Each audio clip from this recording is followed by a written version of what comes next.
saying here is that hospitality industry is like everybody is doing almost everything. There should be that segregation. When I want a very good business hotel, I should be able to get it in Ghana. When I want a very good, a hotel that maybe targets children, I should be able to do it. Outside, we have them a lot. When you mention a particular name, you know what they are in for and what they give. So you know where to go depending on your need. I am talking about customers here, customers' needs here. So when the hospitality industry in Ghana, apart from like doing everything, when we hear people are doing the one of the target customer or trying to do something, a specialty, and be known for that thing, so that if the customer, those category of customers that need your services, they know where they are going. If we are able to do that, we will begin to get the kind of patronage we want. The face of hospitality in the country will change if we are able to do it and do it very well. Because it's like everybody is doing, every hotel is a hotel. You go, you get a sleeping place, you get food to eat, you get what again, even if it's conferencing, you get whatever you get in one hotel and in all the hotels. That is what you get. But there should be specialties. In Ghana, do we have specialty facilities? If we do, how many are they? So in rebranding, when we take a look at this, I believe it is going to help, among other things, which my sisters can also talk about. Okay. So in Doc, Doc, in the end, what you are trying to say is that because that differentiation in service is not there, that a business hotel is supposed to provide business service, such as ensure that internet connectivity is good, ensure that what the business guest will need is provided with. A tourist hotel is supposed to ensure that they provide services that matches the name they have. Because we don't have that, that is why things are the way they are. So for us to brand, we need to really look at those things. Of course. Yeah. Okay. All right. Thank you very much. Gladys, are you there? Yeah, I'm here.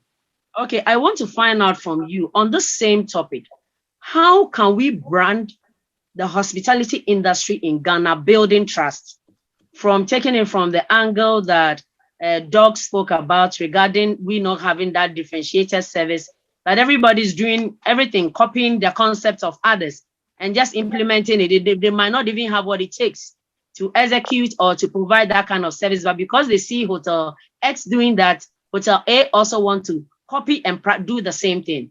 So how can we build trust so that customers would know that if I come to a business hotel, I am indeed at a business hotel, I know the services is good, and I am willing to spend, because the essence of this whole branding we are talking about is how it can impact the economy positively.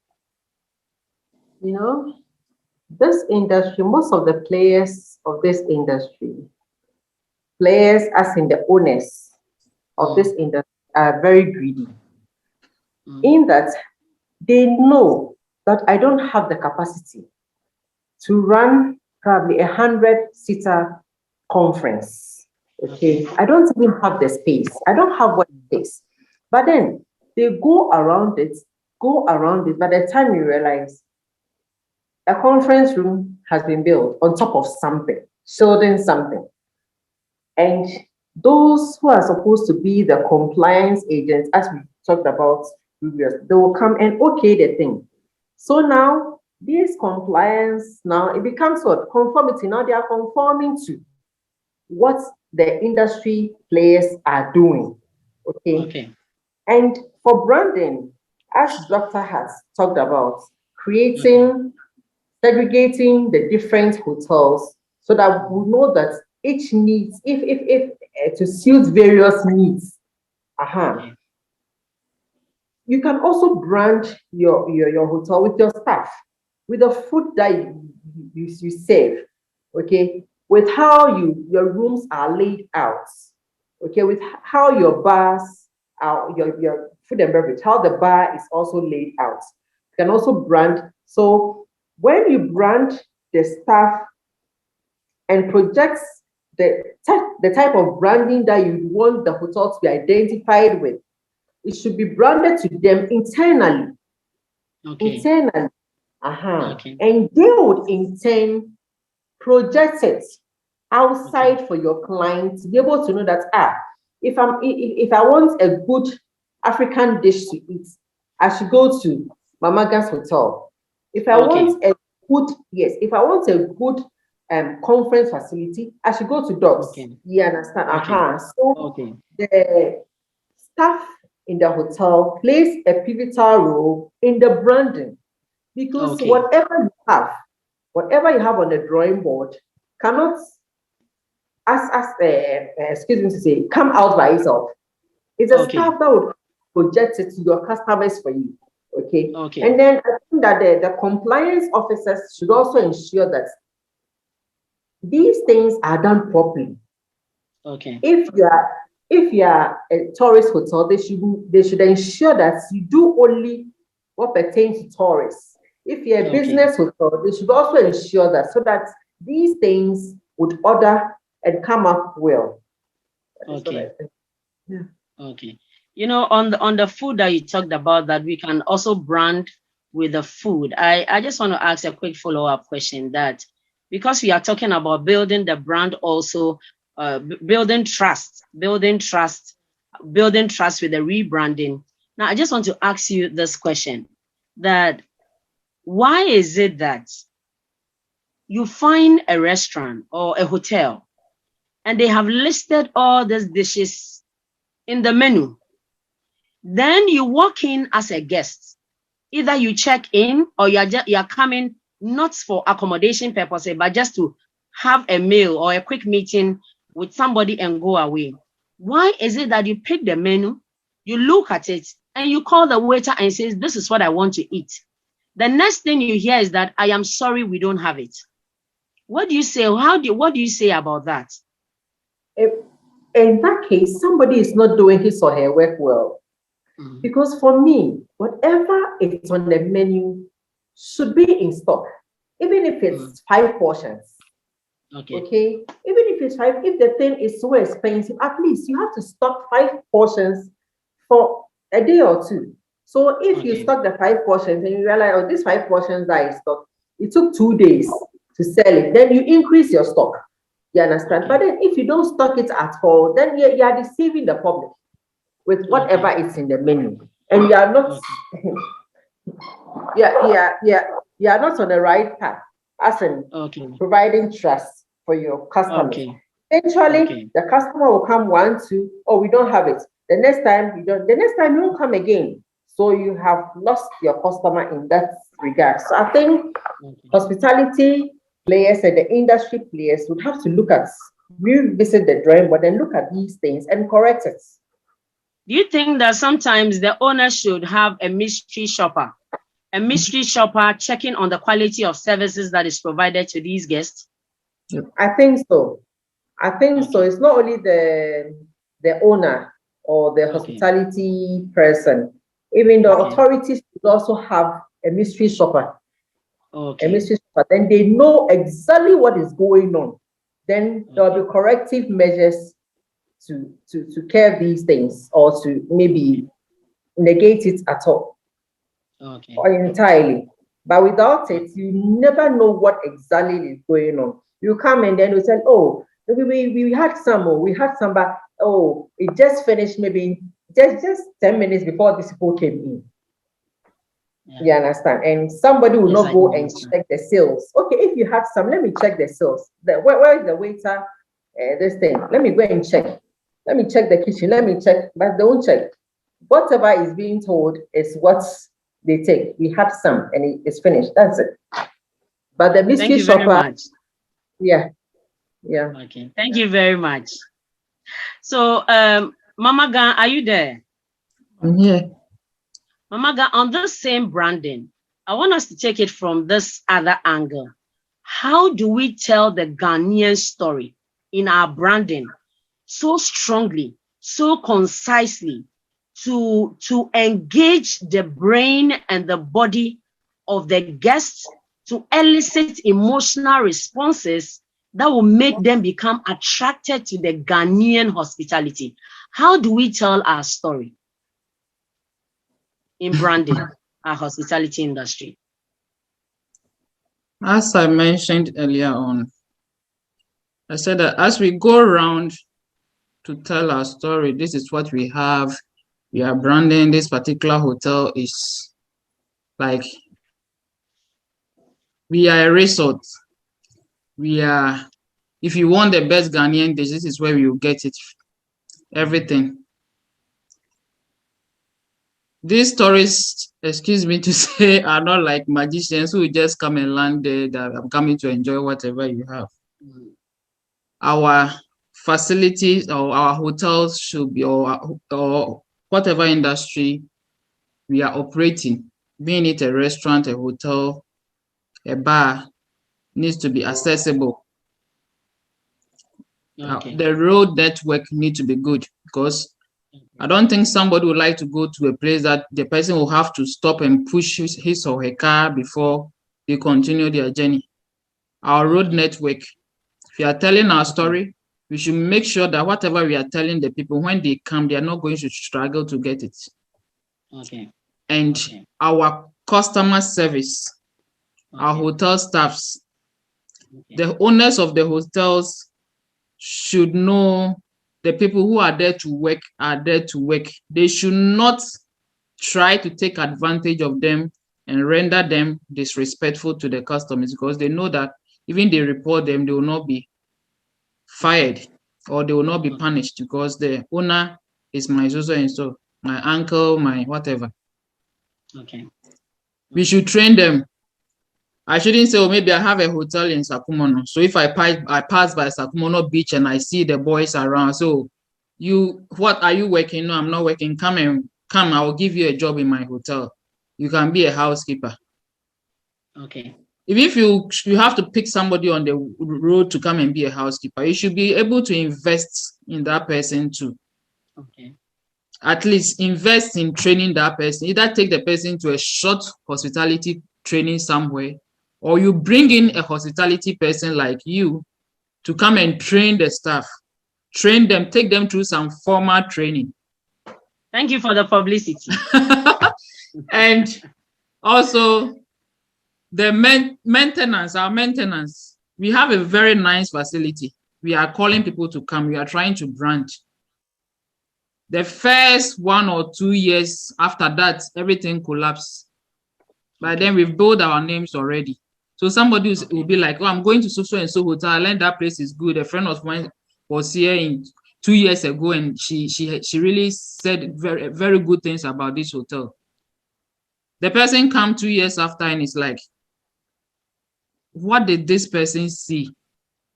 This, like, everything you talked about has been collapsed. Like, there is no maintenance culture.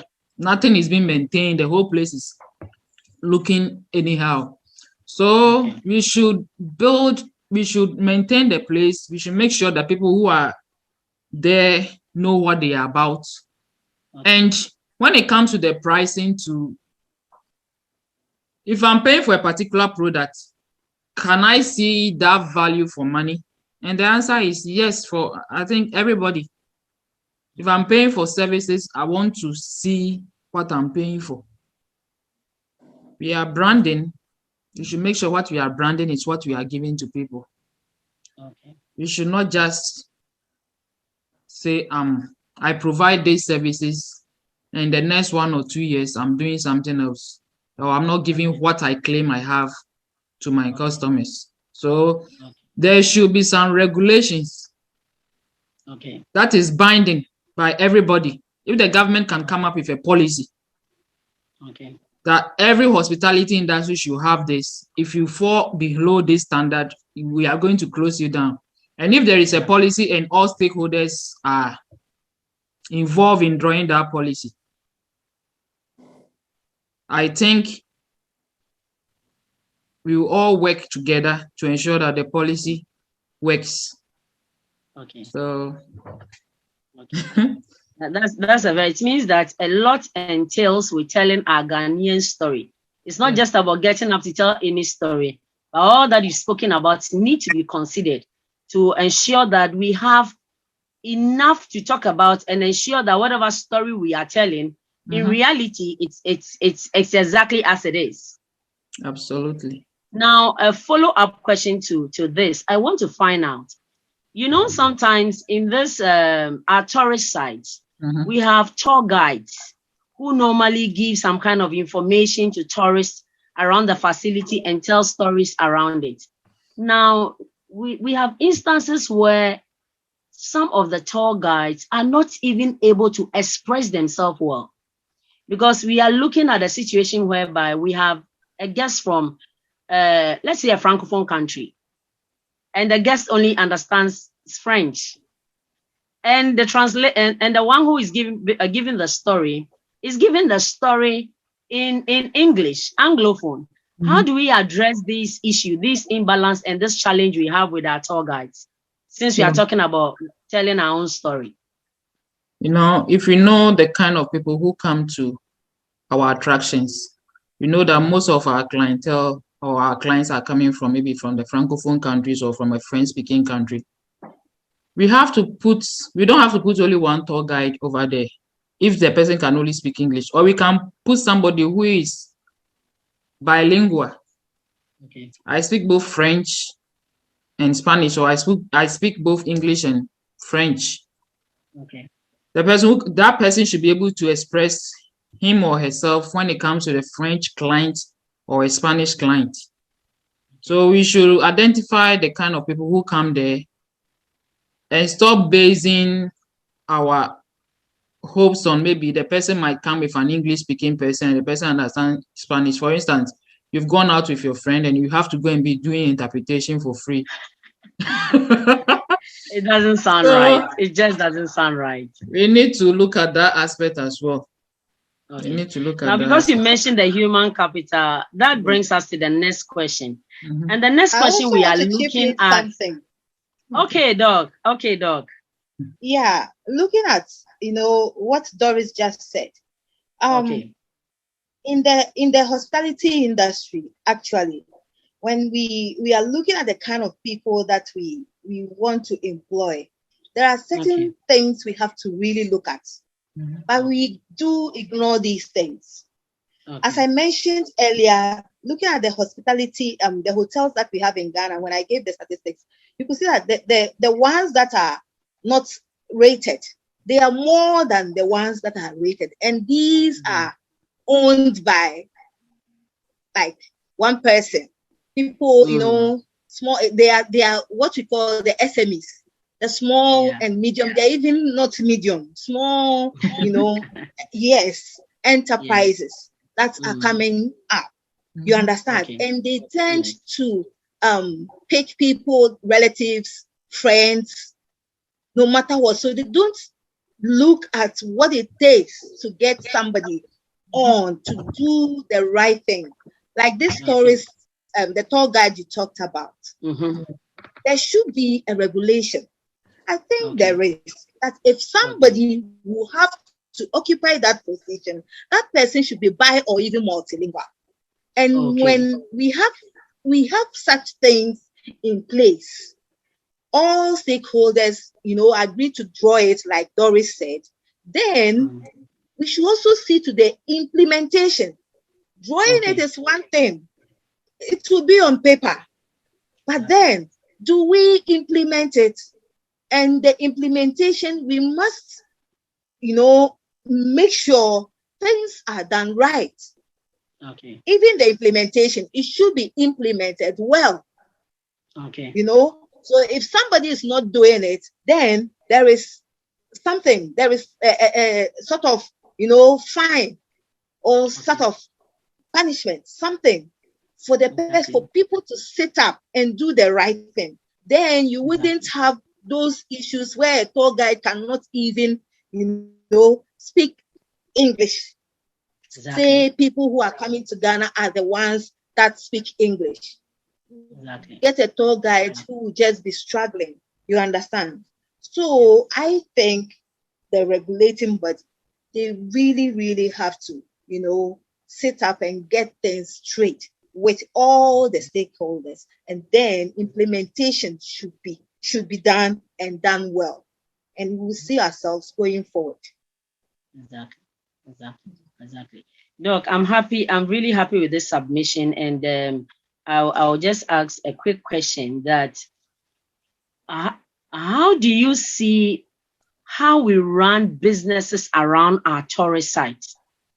Now, for example, you go to certain tourist sites, you cannot have certain facilities, services around. Maybe you visit a crocodile pond.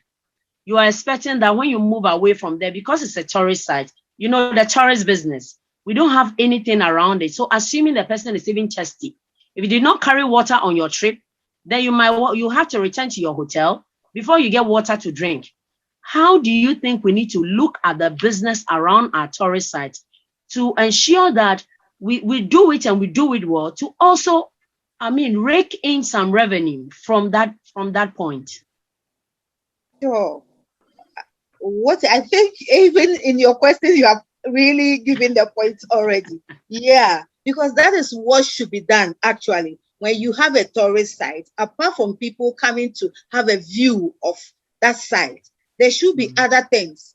People have needs, basic needs. Just coming to have a view of the place is one. It's maybe the main reason why they came. But there are other, services that they will need during that trip. Have you provided it for them? Have you thought of that? I'm talking about all these sites. Have you thought about that? What have you done about that? People go to these places, maybe they carry a bottle of water or something. It gets finished along the line.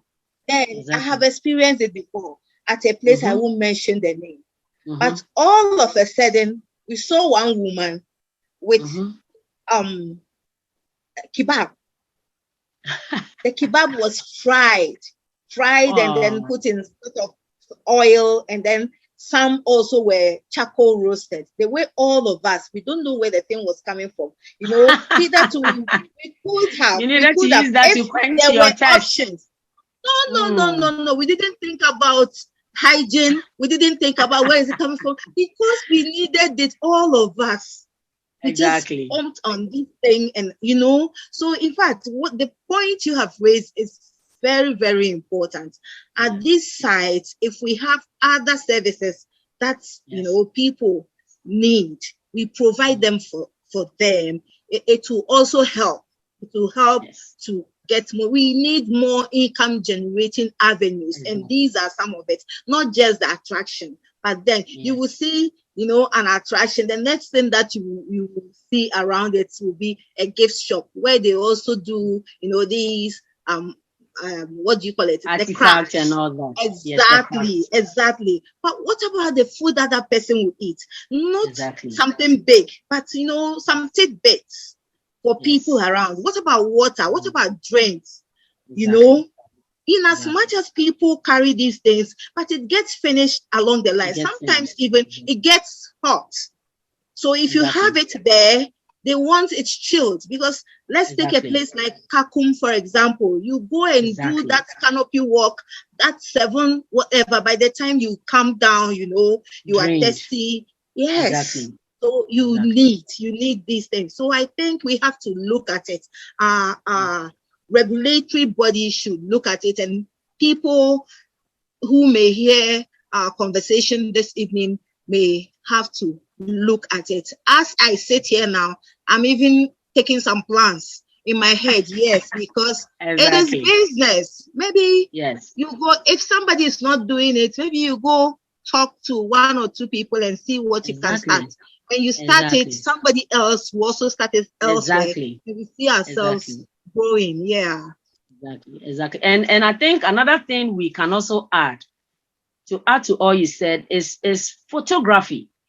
When you visit the site, these days everything is about capturing the moment, saving the memories, sharing it back home. People only go with their phones. So assuming you want to be climbing, assuming with the same Kakum experience you have, if we have a good photography stand mounted there, everybody knows when I'm there, they can give me a 3D picture, a sharp picture. I get it instant. It can even be sent to my phone so that I can share it on social media or show it to my friends and family. I think we are not looking at opportunities that needs to be looked at in terms of the business that we can build around all these sites that, I mean, God has blessed Ghana with. Exactly. So that brings us to the next question, which we have even touched along the lines in our discussion. But now we want to spend more time on it because we know this is a major headache for the industry. And this aspect, this staff thing is a big problem. They are key players also in the hospitality industry. So what we want to look at now is the human capital of the Ghanaian hospitality industry. Now, what we want to know is that where are we getting it wrong? Where are we getting it wrong? Is the problem from recruitment? Is the problem from training? Is the problem from poor supervision? Is the problem with qualification, linking that to our academic institution? Where is the problem coming from? Where are we getting this wrong as an industry and as a nation? I think I'll start with Gladys. Theodora, I think Hello, we are Gladys.